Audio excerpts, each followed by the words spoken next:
जलवायु परिवर्तन समूचे विश्व के लिए एक बड़ी समस्या है। बता दें कि भारत में जलवायु परिवर्तन की समस्या के चलते कई कार्य किए जा रहे हैं, जिससे प्रकृति का संतुलन बना रहे। जानकारी के अनुसार छत्तीसगढ़ में सरकार और वन विभाग लोगों को वृक्षारोपण के लिए प्रेरित कर रही है। साथ ही किसान वृक्ष मित्र योजना भी चला रही है, वहीं जिसके तहत दक्षिण बस्तर दंतेवाड़ा के बचेली वन परिक्षेत्र के नकुला नार ग्राम में वृक्षारोपण किया गया, जहाँ नीलगिरी, आम, इमली, क्लोम, सागौन और बांस के पौधे लगाए गए। वहीं संवाददाता ने वन परिक्षेत्र अधिकारी आशुतोष मांडवा से किसान वृक्ष मित्र योजना के बारे में खास चर्चा की।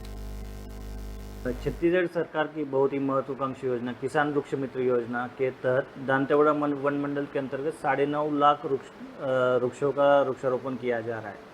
इस योजना का तहत जो वाणिज्यिक प्रजाति के जो ट्रीज़ है, जैसे एग्रो फॉरेस्ट्री हम बोलते हैं, उसमें हमारा क्लोनल नीलगिरी है, टिश्यू कल्चर सागौन है, टिश्यू कल्चर बाम्बू है, इस टाइप के वृक्ष जो हम किसानों के खेत में लगा रहे हैं। ये जो पूरी स्कीम है डीबीटी स्कीम है, मतलब किसानों के खाते में सीधा हम लाभ पहुंचा रहे हैं। इसके तहत इसका जो किसानों का और फ़ायदा हो जाए, इनकम बढ़ाया जाए, हरियाली का प्रसार भी हो जाए, जलवायु परिवर्तन में भी सुधार आए, इसलिए जो है इसका मार्गदर्शन देने के लिए हमने एक डेमो प्लॉट जो है वाणिज्यिक वृक्षारोपण का नकुलनार में विकसित किया गया है। वो पूरे 10 एकड़ में फैला हुआ प्लॉट है। उसमें हमने 2.5 एकड़ में नीलगिरी लगाए हैं, 2.5 एकड़ में टिश्यू कल्चर टीक लगाए हैं, टिश्यू कल्चर बांस लगाए और आम और इमली लगाया है। तो इसके तहत हम किसानों को वहाँ लेके जाते हैं और वहाँ उनको इस गाइडेंस दे जाते हैं कि किस प्रकार से वाणिज्यिक वृक्षारोपण किया जाए और आपका इनकम कैसे बढ़ाया जाए। तो उसके तहत हम उनको स्पेसिंग कितना रखना है, तो इसमें ग्रोथ कैसे आती है, आपको जैसे नीलगिरी है तो 4 साल बाद कितनी ग्रोथ मिलेगी, कितना फ़ायदा हो, उसका मार्गदर्शन किया जाता है। मैं दंतेवाड़ा वन मंडल अंतर्गत किसानों को और हमारे लाभार्थी जो हितग्राही है उनको अपील करना चाहता हूँ कि ज़्यादा से ज़्यादा ऐसे स्कीम का फ़ायदा ले जाए।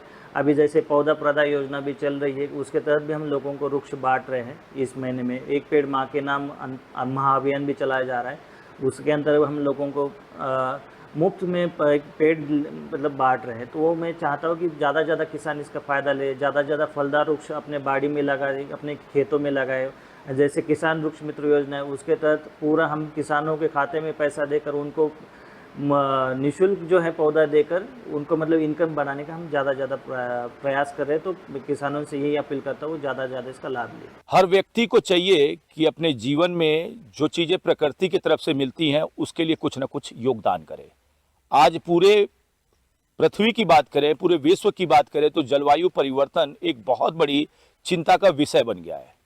ऐसे में भारत देश में क्या कुछ इसके लिए व्यवस्थाएं की गई हैं कि प्रकृति को संरक्षित किया जाए, पेड़ पौधों को लगाया जाए और उससे लोगों को लाभ भी पहुंचाया जाए।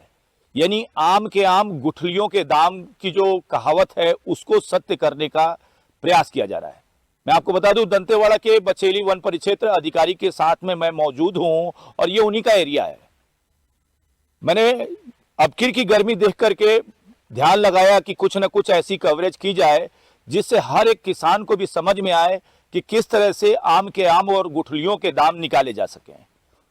छत्तीसगढ़ सरकार के द्वारा कैंपा मद में बहुत सारी ऐसी योजनाएं चल रही हैं जिससे आप कहें तो प्रकृति को भी अपने तरफ से कुछ तोहफा दे सकते हैं और उसके एवज में आप कमाई भी कर सकते हैं। वन परिक्षेत्र अधिकारी हमारे साथ में हैं और उनसे समझेंगे कि यहाँ पर क्या काम हो रहा है, जिससे मैंने जो बताया था कि आम के आम गुठलियों के दाम वो आप जो है हासिल कर सकते हैं और बदले में जो प्रकृति की तरफ से जो हमें फ्री मिल रहा है उसमें हम अपना योगदान दे सकते हैं। सर, साधना न्यूज में बहुत बहुत स्वागत है आपका। धन्यवाद। यहाँ जैसा कि मैंने नीलगिरी देखा, आम का रोपड़ भी देखा और यहाँ पे मैंने इमली भी देखा जी। क्या कुछ प्रकृति को इससे फायदा होगा, क्या कुछ किसानों को फायदा होगा और कैसे इससे लोग अपनी इनकम से भी इसे जोड़ के देख सकते हैं? जी, इस पर मैं बताना चाहूँगा। छत्तीसगढ़ शासन वन विभाग की एक महत्वपूर्ण योजना है किसान वृक्ष मित्र योजना। उसमें हम लोगों को विभिन्न प्रजातियों के पौधों को रोपण कर उनके अपने निजी भूमि में रोपण करने के लिए प्रोत्साहित कर रहे हैं।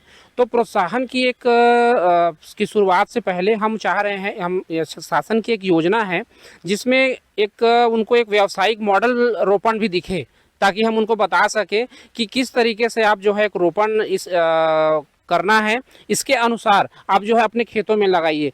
उनको एक मॉडल के रूप में देखने को मिलेगा, उसी प्रकार वो लोग प्रेरित होंगे। तो हमने उसी के प्रेरणा लेकर हमने एक मॉडल या वृक्षारोपण तैयार किया है, जिसमें हमने 4 प्रजातियों का इसमें विशेष रूप से रोपण किया है। पहला है नीलगिरी, जो अभी यहाँ के हम दंतेवाड़ा वन मंडल में हमने 12 लाख जो है पौधे लगा रहे हैं। और उसके बाद जो है यहाँ पे आप देख रहे हैं फलदार वाला यहाँ पे एरिया है, जिसमें हम आम, ग्राफ्टेड आम और हम ग्राफ्टेड इमली लगाए हुए हैं। साथ में तीसरी जो प्रजाति है वो क्लोनल सागौन की है, जो बहुत जल्दी लगभग 12 से 15 सालों में वो तैयार हो जाता है और उसमें काफ़ी मुनाफा है। एक बांस है बम्बूसा बालकुआ, वो जो है काफ़ी जल्दी टिश्यू कल्चर बांस है, जो काफ़ी जल्दी उसमें ग्रोथ आता है और वो लगभग 1-2 साल में मतलब 3 साल में, लगभग 3-4 सालों में काटने योग्य हो जाता है। तो इससे क्या होगा, किसान जितने ज़्यादा बड़ी मात्रा में अपने खेतों में इस प्रकार का रोपण करेंगे तो उससे उनको आर्थिक लाभ तो होगा ही, साथ में क्या होगा, जो भी हमारी जलवायु परिवर्तन हो रहा है, जो भी गर्मियां बढ़ रही हैं, उसको क्या होगा, हम उसको कम कर सकते हैं और वनों पर दबाव भी इससे कम होगा। वनों पे दबाव कम होने की बात कह रहे हैं आप। बहरहाल मैं अपने विजुअल के माध्यम से आपको दिखा रहा हूं, ये वर्ष सागौन, ये जो नीलगिरी है ये है, और इसके कुछ दूरी पे सागौन, जो क्लोन सागौन है, उसकी बात सर ने बताई थी। जैसा कि मैंने इसके बारे में जानकारी जो है जुटाया, और मैं सर से इसके बारे में एक चीज और पूछूंगा। बड़ी भ्रांतियां हैं, बहुत सारे किसान हम लोगों से ये सवाल भी करते हैं कि नीलगिरी जहां लगाया जाता है वहां वो ज्यादा पानी सोख लेता है। तो ये सवाल बनता है, सर मुझे आप ये बताइए कि लोगों के मन में जो भ्रांतियां चल रही हैं कि नीलगिरी हम लगाते हैं तो ज्यादा पानी खींच लेता है, ये क्या है? क्या ये सही है या ये गलत है? इस पर मैं बताना चाहूँगा, जैसे कि सभी को पता है कि कोई यदि वृक्ष है तो वो जमीन से क्या लेता है, वो पानी लेगा, स्वाभाविक सी बात है। तो नीलगिरी भी उसी प्रकार से क्या करता है, नीलगिरी भी पानी लेता है जमीन से। लेकिन वृक्षों में ये बहुत बड़ी गुण है कि वो जितना पानी लेता है उससे कहीं अधिक, कई गुना पानी जो है वो जमीन को देता है। इस कारण से हमारा वृक्षों के कारण ही हमारा जल स्तर बढ़ता है। तो ये बिल्कुल ये गलत भ्रांतियाँ हैं कि इससे क्या होता है, पानी वो ज़्यादा लेता है। मैं ये बताना चाहूँगा कि नीलगिरी जो है वो जितना पानी वो लेता है वो जमीन से, उससे कई गुना पानी वो ज़्यादा देता है। चलिए, तो मुझे लगता है ये सवाल सभी किसान भाइयों के लिए जरूरी भी है।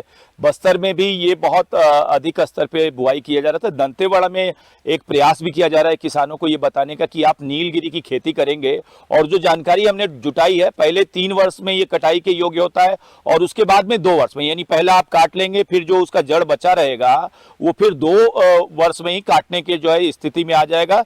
तो इससे आप ज्यादा बेनिफिट कमा सकते हैं। बहरहाल मैं आपको दिखा दूं कि देखें, ये प्लाट क्रमांक 2 है और जो प्रजातियां हैं वो प्रजातियों का इसमें जो है वर्णन किया गया हुआ है। इमली की भी संख्या, आम की भी संख्या, रोपण अंतराल और पंक्तियों की संख्या भी जो है इसमें दर्शाई गई है।